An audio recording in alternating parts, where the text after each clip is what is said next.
नमस्कार दोस्तों, स्वागत है आपके YouTube channel top trending GK में। दोस्तों स्टूडेंट देखने वाले हैं एमपी पुलिस कांस्टेबल एग्ज़ाम जो आपके 3rd शिफ्ट पे कंडक्ट हुआ है। 4:30 से 6:30 वाली शिफ्ट है। इस शिफ्ट में पूछे गए जीके प्लस साइंस के मैक्सिमम सवाल मिल चुके हैं।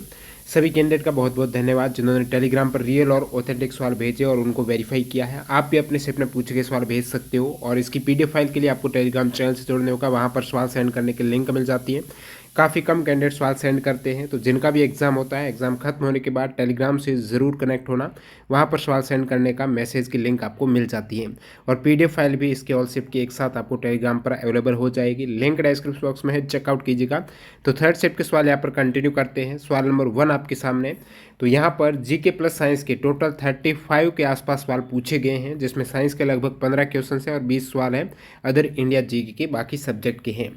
राज्यसभा के सदन का नेता वर्तमान में कौन है? तो leader of the house Rajya Sabha का आपको पूछा है। तो राज्यसभा का लीडर ऑफ द हाउस है पीयूष गोयल, 14 जुलाई 2021 से। Deputy leader of the house कौन है? उपनेता। जो लीडर सदन का राज्यसभा के सदन का उपनेता है वो धर्मेंद्र प्रधान है, 17 दिसंबर 2022 से।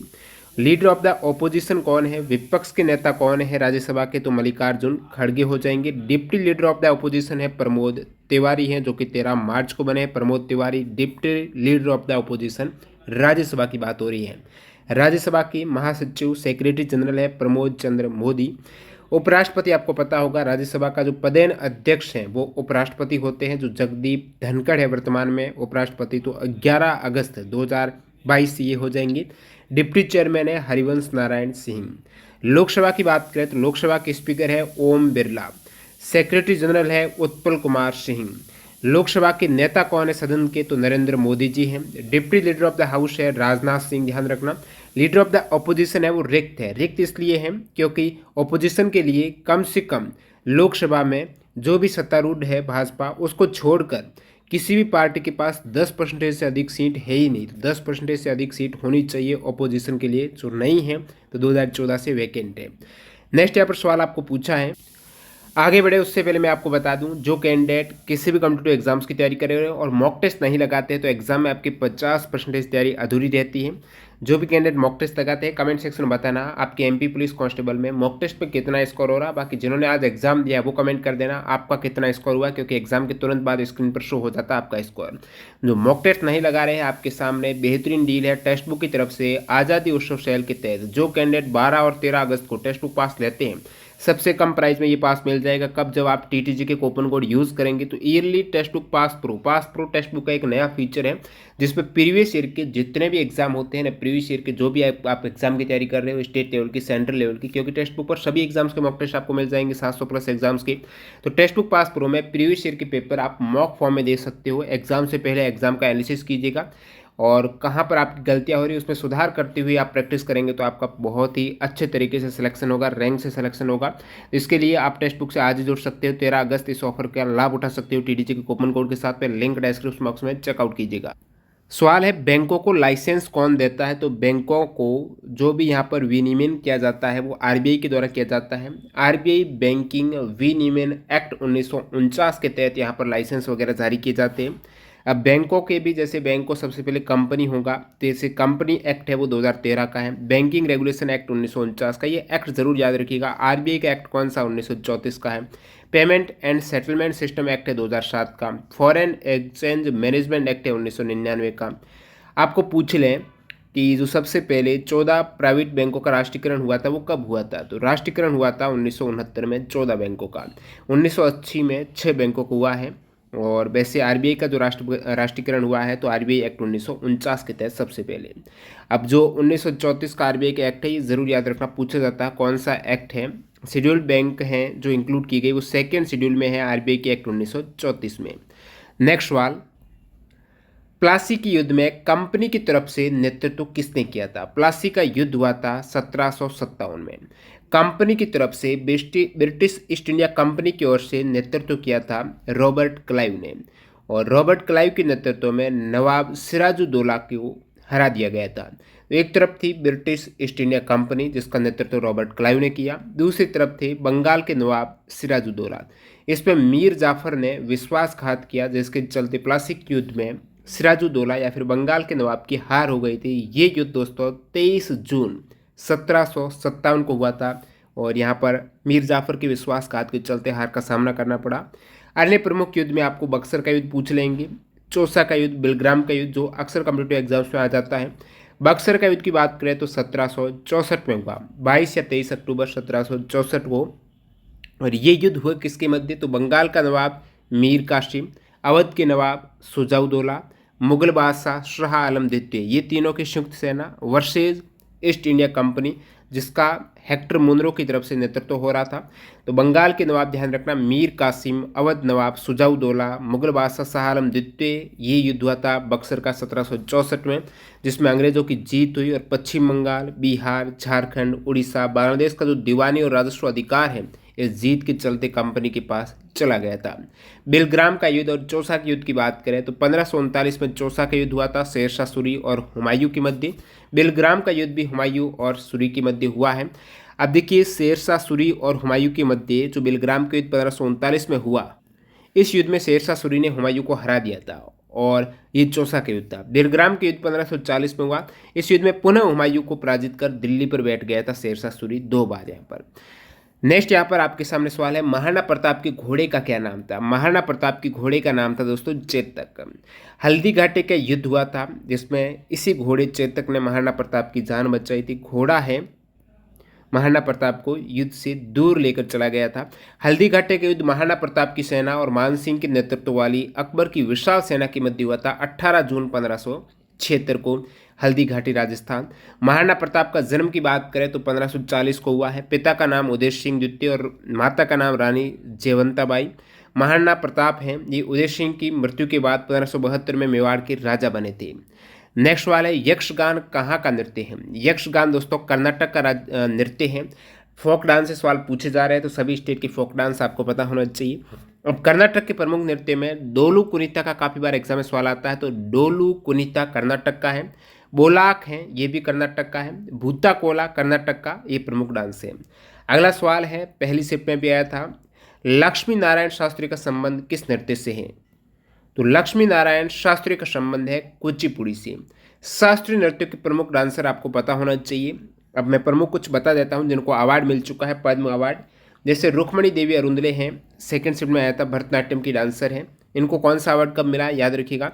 बाकी रुक्मणी देवी अरुंदले की बात करें, भारत की संसद के ऊपरी सदन यानी राज्यसभा के सदस्य के रूप में नामांकित होने वाली पहली महिला है, ध्यान रखना। नेक्स्ट यहाँ पर बात करूँ, पंडित बिरजू महाराज कथक के डांसर हैं, लखनऊ काल का बिंदादिन घराने से आते हैं। पद्म विभूषण इन्हें मिल चुका है 1986 में। उदय शंकर कोरियोग्राफर राजस्थान से हैं और भारतीय जो आधुनिक भारतीय नृत्य के पिता है वो उदय शंकर को कहा जाता है। कैलुचरण मोहपात्रा ओडिसी डांस के डांसर हैं। गुरु बिपिन सिंह मणिपुरी के हैं। गुरु वेम्पति चिना सत्यम कुचिपुड़ी के। सोनल मान सिंह भरतनाट्यम और ओडिसी। पद्मा सुब्रमण्यम भरतनाट्यम के हैं। सोमना नारायण कथक की हैं। श्रीमंता शंकरदेव क्षत्रिया के डांसर है, वेरी इंपॉर्टेंट है। श्रीमंता शंकरदेव क्षत्रिया, एक शरण धर्म के ये संस्थापक है श्रीमंता शंकरदेव। मृणालिनी साराभाई भरतनाट्यम और कथकली की हैं। नेक्स्ट बात करूं, कलामंडलम कलानीकुट्टी अम्मा मोहिनीअट्टम की डांसर हैं। यामिनी कृष्णमूर्ति कुचिपुड़ी और भरतनाट्यम की। और नेक्स्ट यहाँ पर वी सत्यनारायण शर्मा कुचिपुड़ी के हैं। तंजोर बाला सरस्वती भरतनाट्यम की डांसर। कुमारी कमला भरतनाट्यम की हैं। अलारमेल वेली भरतनाट्यम और नर्तकी नटराज भी भरतनाट्यम की है। शोभना चंद्र कुमार पिलाई ये भरतनाट्यम की। मिरेना साल्विनी कथकली और विजंती माला भरतनाट्यम की हैं। और ये सभी डांसर आपको पता होना चाहिए, अक्सर कॉम्पिटिटिव आ जाते हैं। असम के किस नृत्य को बटरफ्लाई नृत्य के नाम से जाना जाता है? तो असम का एक डांस है बगुरम्बा। इस बगुरम्बा डांस को बटरफ्लाई डांस के नाम से जाना जाता है, जो असम और पूर्वोत्तर भारत में स्वदेशी बोडो जनजाति का एक लोक नृत्य है। असम के प्रमुख नृत्य की बात करें तो बिहू असम का है, बागुरुम्बा असम का, झुमूर असम का, भोरताल, अलिये लिगांग, सत्रिया है, देवधनी ये सभी असम के हैं। और बगुरम्बा है ये विषुवा संक्रांति या मध्य अप्रैल के दौरान किया जाता है, बोडो जनजाति का है। घोंगा या सीप है ये किस संघ के उदाहरण हैं? तो ये संघ आपको पता होना चाहिए, मोलस्का के ये उदाहरण है। मोलस्का की बात करें तो इसमें द्विव पार्श्व समिति पाई जाती है। देहगुआ बहुत कम होती है और शरीर में थोड़ा विखंडन होता है। इसमें खुला संवहनी तंत्र तथा उत्सर्जन के लिए गुर्दे जैसी संरचना पाई जाती है मोलस्का में। उदाहरण में घोंगा, सीप, काइटोन, ऑक्टोपस, यूनियो आ जाएंगे। अब यहाँ पर मैं बात करूं एनीमिलिया का वर्गीकरण की, जहाँ से सवाल पूछे जा रहे हैं, सेकंड सेट में भी आया, थर्ड सेट में भी आया, तो ये पूरा आपको टेलीग्राम चैनल पर पीडीएफ फाइल अवेलेबल करा दी गई है। दोबारा मैंने पिन भी कर दिया है क्लासिफिकेशन की, जरूर देख लेना।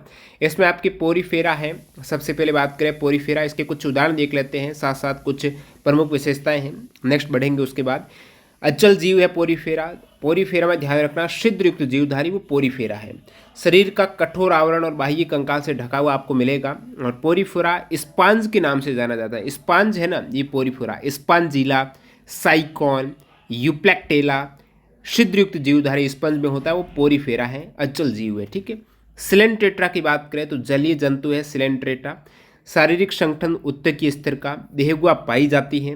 शरीर कोशिकाओं की 2 परतों का बना होता है। सिलेंट्रेटा में हाइड्रा आ जाएगा, समुद्री एनिमोन है, जेलीफिश है, ये प्रमुख उदाहरण है, इंपॉर्टेंट है। प्लेटी हेलमंतीज द्विपार्श्व समित इनकी शरीर होता है, यानी दाएं और बाएं भाग की संरचना समान होती है।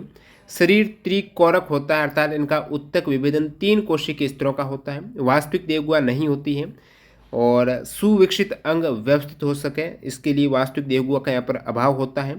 पृष्ठधारी और चपटा शरीर होता है, ध्यान रखना प्लेटी हेलमंतीज का पृष्ठधारी और चपटा होता है, इसलिए इसे चपटे कर्मी भी कहा जाता है। प्लेटी हेलमंतीज को चपटे कर्मी इंपॉर्टेंट है। प्लेनेरिया, लीवर फ्लूक, टैफ वर्म प्लेटी हेलमंतीज के प्रमुख उदाहरण हैं।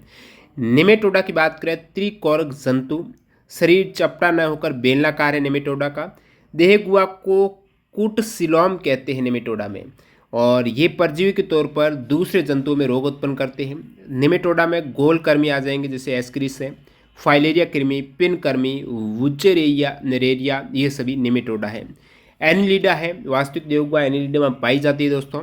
जलीय एनिलिड अलवण एवं लवणीय जल दोनों में ये मिलते हैं। ये जलीय और स्थलीय दोनों हो जाएंगे आपके। अब एनिलिडा में कैंचुआ, नेरिस, जोंक एनिलिडा के उदाहरण हैं। और नेक्स्ट आर्थ्रोपोडा जंतु जगत का सबसे बड़ा संघ है। इसमें सममिति पाई जाती है, शरीर खंडयुक्त होता है, खुला परिसंचरण तंत्र पाया जाता है आर्थ्रोपोडा में, रुधिर वाहिकाओं में नहीं बहता है, खुला परिसंचरण तंत्र होता है, देहगुआ रक्त से भरी होती है, जुड़े हुए पैर पाए जाते हैं आर्थ्रोपोड में। उदाहरण देखिएगा आर्थ्रोपोडा का, इसका उदाहरण में पेलीमोन जैसे झींगा मछली है, तितली है, मक्खी है, एरेनिया जो मकड़ी है, और पैलेमसियस जो बिच्छू हैं, केकड़े हैं। तो इसके बहुत सारे उदाहरण हैं। घरेलू मक्खी हैं, स्क्लोपेंड्रा जैसे शतपात बोलेंगे, ये आर्थ्रोपोडा के उदाहरण है। मोलस्क का जो आपको पूछा है एक तरीके से। इकाइनोटरमेट की बात करें तो जंतुओं की त्वचा कांटों से आच्छादित होती है, वो इकाइनोटरमेट में है। इसमें विशिष्ट जल सेवन नाल तंत्र पाया जाता है। मुक्त जीवी देहगुआ युक्त त्रिकोरक समुद्री जंतु है इकाइनोटरमेट। कैल्शियम कार्बोनेट का कंकाल और कांटे पाए जाते हैं, ध्यान रखना इकाइनोटरमेट में, जैसे एस्ट्रियोएस तारा मछली है, एंटेडोन पंख तारा, इकाइनोस समुद्री अर्चिन है, होलोथूरिया समुद्री खीरा, ये इकाइनोटरमेट है। प्रोटोकोर्डेटा है, द्विपार्श्व समित त्रिकोरक देहगुआ युक्त समुद्री जंतु है। ये शारीरिक संरचनाओं के कुछ नए लक्षण दर्शाते हैं। और नोटोकोर्ड छड़ की तरह की यहाँ पर एक लंबी संरचना मिलेगी प्रोटोकोर्डेटा में, जो जंतुओं के पृष्ठभाग पर पाई जाती है। ये तंत्रिका उत्तक को आहार नाल से अलग करती है। उदाहरण में प्रोटोकोर्डेटा में हाइडमेलिया है, एम्फियोक्स है, बेलेनागुलस है। ठीक है। इसी प्रकार वर्टिब्रेट जो कशेरुक हैं, कशेरुक में सभी कशेरुक जीवों में मुख्य लक्षण होंगे वो नोटोकॉर्ड होंगे। इसके अलावा पश्चनलीय कशेरुक दंड एवं मेरुरुचि होगी, उसमें तिरुकोरिक शरीर होगा, युग्मित क्लॉम शैली होगी, थैली देहगुआ उसमें पाई जाएगी। ये वर्टिब्रेट या फिर कशेरुकी की प्रमुख विशेषता है। इनकी पेशियां कंकाल से जुड़ी होती हैं जो इन्हें चलने में सहायता करती हैं। वर्टिब्रेट फिर 5 भागों में बांटा गया है, साइक्लोस्टोमेटा, मत्स्य, ये भी इम्पोर्टेंट है, एम्फीबिया, सरीसृप और एविज, स्तनपायी भी। पादप जगत वर्गीकरण का भी सवाल पूछा है, सेकंड सेट में भी है, थर्ड सेट में भी है। तो Thallophyta, bryophyta, pteridophyta, angiosperm, gymnosperm, ये सभी आपको पता होना चाहिए। सेकंड सेट में ऑलरेडी मैंने कवर करा दिया है। तो थेलोफाइटा का ध्यान रखना, शरीर है ये विभेदितकरण नहीं होगा जड़ तना में, जैसे थेलोफाइटा में मुख्य रूप से जल में पाए जाएंगे। यूरोथ्रिक्स है, क्लेडोफोरा है, अल्वा है, स्पाइरोगाइरा, कारा, ये थेलोफाइटा है। ब्रायोफाइटा है, ये पादप वर्ग का उभयचर है, पादप तना और पत्तों जैसी संरचना में विभेदित होगा और इसमें सेहवनी के लिए विशिष्ट उत्तक नहीं होंगे। ब्रायोफाइटा में, टेरिडोफाइटा में होते हैं सेहवनी के लिए। मॉस है, मार्किशिया, रिक्शिया इसके उदाहरण हैं। टेरिडोफाइटा में जड़ तना पत्ती में विभेदित होगा, सेहवन के लिए सेहवन उत्तक होंगे। मार्सिलिया फर्न, हॉस्टेल, टेरिडोफाइट है। नेक्स्ट यहाँ पर एक सवाल पूछा है, प्रतिजैविक दवा जो एंटीबायोटिक है वो किसके काम आती है? एंटीबायोटिक है, ये क्या करती है, सूक्ष्म जीवों की वृद्धि को रोकेगी और उनका विनाश कर देगी, जिससे आप बॉडी में ले लेंगे एंटीबायोटिक को। पेनिसिलिन एंटीबायोटिक है, टेट्रासाइक्लिन एंटीबायोटिक है। एक दोस्तों एंटीसेप्टिक होती हैं जो सूक्ष्म जीवों को रोकती है या फिर विनाश करती है, लेकिन वो आउटर साइड में घाव हो गया, चोट लग जाती है, उस केस में इसे आप लगाएंगे। घाव या चोट पर लगाते हैं, वो एंटीसेप्टिक है, यानी बाह्य त्वचा पर एक तरीके से काम करेगी, आयोडीन, डिटॉल ये वगैरह। नेक्स्ट यहाँ पर बात करूँ एनाल्जेसिक जो पीड़ाहारी है। अब एनाल्जेसिक का मतलब ये होगा जो दर्द निवारक है ना, जिसमें आपकी पैरासीटामोल एनाल्जेसिक है, नेफोक्सेन है, आइब्रूप्रोफेन है, ये एनाल्जेसिक है। एंटासिड प्रति अमल है, जो रासायनिक पदार्थ ऐसे जो पेट में अम्लता को कम करते हैं, उसमें ओमोप्राजोल, रेनिटिडिन, ये एंटासिड है। नेक्स्ट यहाँ पर हिस्टोलॉजी का संबंध किस शाखा से है विज्ञान की? हिस्टोलॉजी उत्तक विज्ञान हो जाएगी, और साइटोलॉजी है वो कोशिका विज्ञान है। इसके अतिरिक्त प्रमुख मैं ब्रांच की बात करूं साइंस की, तो आर्बोरिकल्चर है वृक्ष उत्पादन संबंधी विज्ञान, एपीकल्चर मधुमक्खियों के पालन का अध्ययन, और ऑर्निथोलॉजी पक्षियों का अध्ययन है, ऑस्टियोलॉजी हड्डियों का अध्ययन, पीसिकल्चर मछलियों का अध्ययन, पेडोलॉजी है मिट्टी का अध्ययन, पैथोलॉजी क्या होगी, रोगों की प्रकृति के कारण उपचार आदि का अध्ययन पैथोलॉजी, पोमोलॉजी फलों का अध्ययन, फाइकोलॉजी शैवालों का अध्ययन, विटिकल्चर अंगूर की खेती, सेरिकल्चर रेशम उत्पादन, हॉर्टिकल्चर की बात करें इसमें फल फूल सब्जी सभी का अध्ययन हार्टिकल्चर में, हेमेटोलॉजी है रक्त संबंधित विषयों का अध्ययन। कृष्णा नदी किस राज्य से नहीं बहती है? कृष्णा रिवर की बात करें तो 4 राज्यों से बहती है। कौन से राज्य? महाराष्ट्र, जहाँ से ये नदी निकलती है, इसके अलावा कर्नाटक, तेलंगाना और आंध्र प्रदेश में। कृष्णा नदी महाबलेश्वर, सतारा जिला महाराष्ट्र से निकलती है।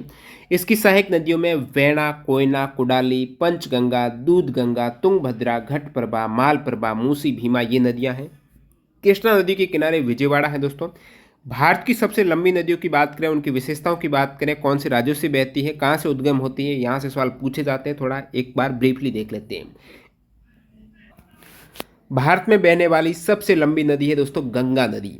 ये भारत की लंबाई की बात कर रहा हूँ, जो भारत में बहती है वो लंबाई 2525 किलोमीटर गंगा है। गंगा के बाद गोदावरी है सेकेंड 1464 किलोमीटर, फिर कृष्णा है 1400 किलोमीटर, यमुना है 1376 किलोमीटर, नर्मदा 1312, फिर सिंधु नदी है भारत में 1100 के आसपास, ब्रह्मपुत्र 916, महानदी 890, उसके बाद कावेरी, ताप्ती, ये प्रमुख 10 नदियाँ हैं, सबसे लंबी नदियाँ जो भारत में बहती हैं। अब यहाँ पर गंगा की बात करें तो गंगोत्री ग्लेशियर उत्तराखंड से ये निकलती है, यानी उत्तराखंड के देवप्रयाग में भागीरथी और अलकनंदा जहाँ पर मिलती है ना, वही संगम आगे गंगा कहलाता है। तो कौन से राज्यों से बहती है ये? उत्तराखंड, उसके बाद उत्तर प्रदेश, बिहार, पश्चिम बंगाल, यहाँ से गंगा नदी बहती है। गोदावरी की बात करें तो जिसे आप दक्षिण गंगा कहते हो, ये दोस्तों त्र्यंबकेश्वर, नासिक, महाराष्ट्र से निकलती है। तो कौन से राज्यों से बहती है गोदावरी नदी? महाराष्ट्र, छत्तीसगढ़, तेलंगाना और आंध्र प्रदेश से बहती है। यमुना की बात करें तो उत्तराखंड के उत्तरकाशी जिले में बंदरपूंछ चोटी पर यमुनोत्री ग्लेशियर से निकलती है। कौन से राज्यों से बहती है? तो यमुना नदी उत्तराखंड, हिमाचल प्रदेश, दिल्ली, हरियाणा और उत्तर प्रदेश से होती हुई। नर्मदा है ये अमरकंटक मध्य प्रदेश से निकलती है, अनंतपुर अमरकंटक, और ये मध्य प्रदेश और गुजरात की जीवन रेखा कहलाती है नर्मदा। मध्य प्रदेश, महाराष्ट्र और गुजरात में ये बहती है। सिंधु है ये मानसरोवर झील से शुरू होती है, फिर लद्दाख, गिलगित और बाल्टिस्तान से पार करती हुई पाकिस्तान में जा मिलती है। महानदी का उद्गम रायपुर के समीप धमंतरी जिले में स्थित सिहावा नामक पर्वत श्रेणी से होता है। तो छत्तीसगढ़, रायपुर से इसका उद्गम होता है। छत्तीसगढ़ और ओडिशा राज्य में महानदी बहती है। प्राचीन काल में महानदी का नाम है दोस्तों चित्रोत्पला, तो चित्रोत्पला है महानदी। ब्रह्मपुत्र है ये मानसरोवर तिब्बत से निकलती है, तिब्बत, उसके बाद भारत, फिर बांग्लादेश में बहती है। अब भारत में इसके अलग अलग नाम है, जैसे कि असम में इसे ब्रह्मपुत्र कहा जाता है, तिब्बत में इसे यारलुंग सांगपो, अरुणाचल में इसे सियांग कहा जाता है, बंगाल में इसे जमुना कहा जाता है। कावेरी है ये कहाँ से निकलती है? तो पश्चिमी घाट कर्नाटक से निकलती है, कर्नाटक, तमिलनाडु, केरल, पुदुचेरी में बहती है। तो प्रमुख नदियों का पता आपको होना चाहिए, उनकी सहायक नदियाँ कौन सी है, कहाँ से उद्गम होती है, कितना किलोमीटर है, कौन से राज्यों में बहती हैं, ये सवाल अक्सर आ जाता है। अब स्पोर्ट टर्म से एक सवाल था, बैडमिंटन के टर्म में किसका उपयोग होता है? तो रैकेट को होता है। बैडमिंटन में love, smash, shuttlecock, hit, drop, net, forehand, double fault, service court, back hand जैसे टर्म इस्तेमाल होते हैं। अन्य स्पोर्ट के टर्म भी आपको पता होना चाहिए, जैसे ड्रिबल, पेनल्टी किक, पास, गोल, हेड, साइड। ये फुटबॉल की बात कर रहा हूँ, rebound, corner kick, right out, left out, of side, ये फुटबॉल के टर्म है। इसी प्रकार बास्केटबॉल, बैडमिंटन, ये पीडीएफ फाइल ज़रूर रिवाइज करना, आपको टेलीग्राम पर मिल जाएगी, स्पोर्ट के टर्म से इंपॉर्टेंट है।